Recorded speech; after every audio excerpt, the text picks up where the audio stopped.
오늘 말씀은 다윗이 지은 시입니다. 이 시편에는 표제가 붙어 있는데 성전 낙성가라고 하죠. 낙성이라는 말, 어떤 건물을 다 지었다는 뜻입니다. 그러니까 성전 낙성가라고 했으니까 성전을 다 지었을 때 부르는 노래라는 의미겠죠. 근데 다윗에 대해 아는 사람들에게는 이 말이 이상하게 들립니다. 왜냐하면 다윗은 생전에 성전을 짓지 못했기 때문이죠.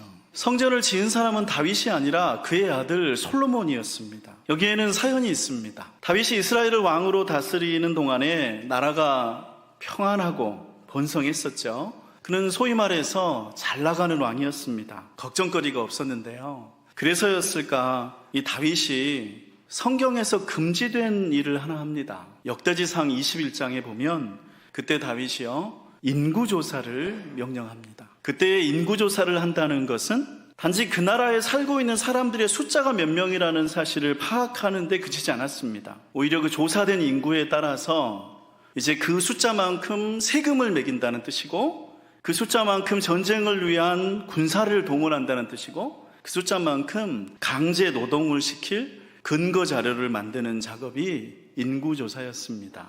그래서 하나님께서는 이스라엘에게 인구조사를 못하게 하셨습니다. 하나님이 보시기에 좋은 왕은 국민을 이용하는 왕이 아니라 국민을 사랑하는 왕이었죠. 그래서 어느 나라나 다 하는 인구조사를 하나님은 하지 못하게 하신 겁니다. 근데 평화롭게 지내던 어느 날 이 다윗 왕이 갑자기 인구조사를 명령한 거예요. 그의 나라에 사람들이 얼마나 사는지를 알고 싶었던 게 아니라요, 내가 동원할 수 있는 군대의 규모가 얼마인지, 내가 거둘 수 있는 세금의 액수가 얼마인지를 확인하고 싶었기 때문이죠. 이때 다윗의 생각이 이랬다고 스스로 말하는 구절이 오늘 말씀 6절입니다. 내가 형통할 때에 말하기를 영원히 흔들리지 아니하리라 하였도다. 다윗은 이때 자신감이 넘쳤어요. 영원히 흔들리지 아니하리라.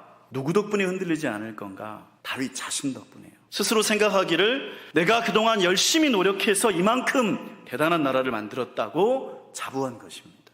다윗 자신이 얼마나 강한 나라의 왕인지 인구조사를 통해서 확인하고 싶었고요, 그 숫자를 치적으로 내세우고 싶었던 거예요. 실제로 이 조사를 끝내고 동원할 수 있는 군대 숫자를 헤아려 보니까 130만 대군이었습니다.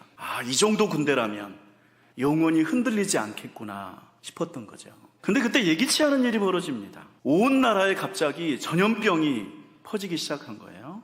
사람들이 병에 걸려 쓰러지는데 약이 없습니다. 다윗이 조사한 그 130만 대군으로 이 전염병하고 싸울 수가 없는 거예요. 세금도 거둘 수가 없었습니다. 다윗은 갑자기 무력해졌습니다. 내가 영원히 흔들리지 않을 줄 알았는데 전염병 하나도 이기지 못하는구나. 그때 깨달은 사실이 7절입니다. 여호와여 주의 은혜로 나를 산같이 굳게 세우셨더니 주의 얼굴을 가리심에 내가 근심하였나이다. 나라에 전염병이 돌아서 7만 명의 국민들이 죽고 나서야 다윗은 비로소 깨달았습니다.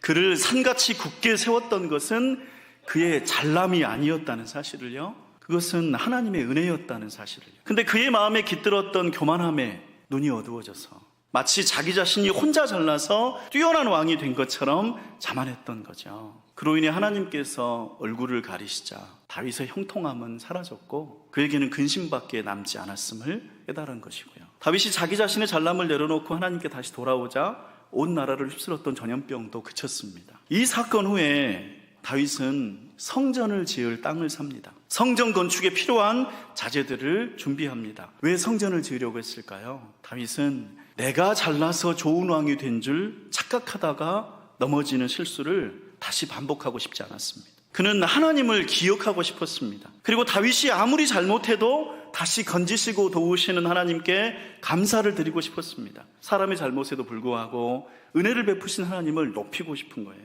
그래서 성전을 지을 준비를 했고요, 그 성전이 완공될 날을 바라보면서 그 감사의 마음을 담아 시편 30편, 이 시편 성전 낙성가를 지은 것입니다. 다시 말하면 이 시편 30편은 그래서요 감사를 표현하는 시입니다. 분명히 다윗은 성공한 왕이죠. 열심히 노력했다는 거 아무도 부인할 수 없습니다.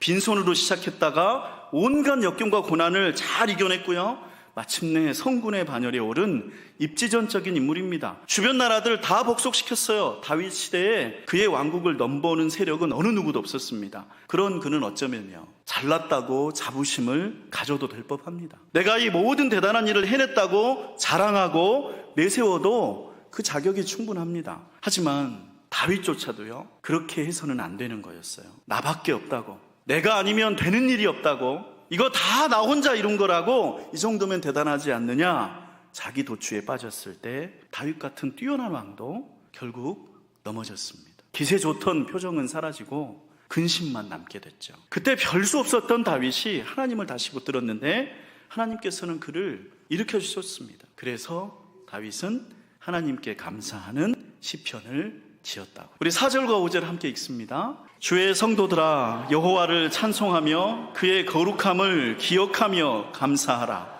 그의 노염은 잠깐이요 그의 은총은 평생이로다. 저녁에는 울음이 깃들일지라도 아침에는 기쁨이 오리로다. 노염은 잘못한 일에 대한 처분이죠. 다윗이 자기 잘남에 빠져서 나쁜 짓을 저질렀고 그로 인해 전염병이 돌았던 사건을 노염이라는 단어가 가리킵니다. 그에 비해 은총은 너그럽게 품어주고 받아주는 호의입니다. 하나님은 다시 돌아온 다윗을 받아주셨습니다. 그가 다시 좋은 왕이 될 수 있도록 예전처럼 다윗을 도와주셨죠. 그래서 여기서 노염은 잠깐이고 은총은 평생이라는 말씀은 짧고 길다는 시간적 대비가 아닙니다. 나쁜 짓 저질러서 잠깐 고생했지만 그 후로 오랫동안 편안하게 지냈다, 그런 뜻이 아닌 거죠. 잠깐과 평생의 대비는 시간을 가리키는 게 아니라 여기서는 크기의 뜻으로 쓰입니다. 다윗은 교만했죠. 자기 혼자 잘났다고 생각했습니다. 그것은 작은 잘못이 아니에요. 다윗이 어려서 초라한 목동이었을 때부터 훗날 위대한 왕이 될 때까지 오랜 기간 동안 그를 도우셨던 하나님을 무시하는 처사죠. 마치 자기가 하나님 없이 좋은 왕이 되었던 것처럼 말하는 거죠. 그것은 작은 일이 아닙니다. 근데 하나님은 그의 잘난 척한 것을 작게 여기셨어요. 그래서 그의 노염이 잠깐이라고 표현합니다. 그리고 하나님은 그분의 도움이 필요해져서 다시 돌아온 다윗을 받아주십니다. 예전처럼 다시 그를 도와주시고 그의 일을 잘되게 하셨습니다. 잘난 척했던 다윗의 잘못을 하나님의 크신 은총으로 덮어버린 거죠. 따라서 그의 은총이 평생이라는 말은 은혜가 다윗의 죄보다 훨씬 커서 그것을 다 덮어버렸다는 뜻입니다. 그래서 다윗이 하나님께 감사하는 것입니다. 5절에서 이르시기를, 저녁이라는 것은 다윗이 혼자 있었던 때를 가리키는 말입니다. 그때에는 다윗에게 울음이 깃들었는데 아침에는 혼자가 아니라 하나님과 함께 있어서 그에게 기쁨이 왔다고 말합니다. 다윗은 성경이 칭찬하는 좋은 왕입니다.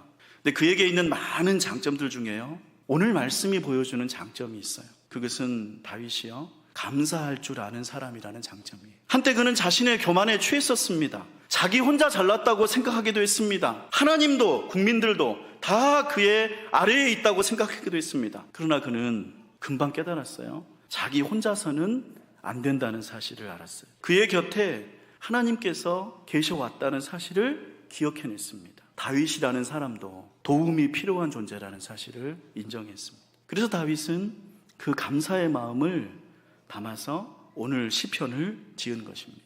여러분, 감사하다는 거 당연한 것처럼 보이지만 그 감사를 표현하는 것은 결코 당연하지 않습니다. 우리 주변의 많은 이들은 감사하지 않으면서 살아갑니다. 오늘은 어버이 주일이고 어린이 주일이니까 이렇게 말씀을 드리면 좋겠습니다. 우리에게도 감사할 이들이 곁에 있습니다. 어린 자녀손들이 있어서 우리를 기쁘게 하고 행복하게 합니다. 부모님이 계셔서 우리는 지금의 우리가 될 수 있었습니다. 물론 하나님과 달리 자녀손들과 부모님들은 완벽한 존재들은 아닙니다. 우리는 때로 그들로 인해서 마음이 아프기도 하고요, 오히려 그들로 인해서 어려움을 당하기도 합니다. 그러나 그보다 더 중요한 사실은 우리가 감사를 아는가에 있습니다. 어린 자녀손들이 없다면 우리는 외롭겠죠. 부모님이 계시지 않았다면 우리는 지금 존재하지도 않을 것입니다. 오늘 말씀에서 다윗은 하나님께 감사했습니다. 그는 하나님을 의지했습니다. 하나님이 그에게 기쁨이요 은혜라고 했습니다. 다윗처럼 오늘 우리도 지금의 나를 있게 해주신 부모님께 감사하고 우리에게 기쁨과 의미를 주는 어린 자녀손들에게 감사하면 좋겠습니다. 하나님께서 그렇게 감사할 줄 아는 이들에게는 은혜를 베푸셔서 그의 돕는 자가 되실 줄로 믿습니다. 우리 이 말씀 내 마음에 품고 성령님과 함께 거두는 기도를 드립니다.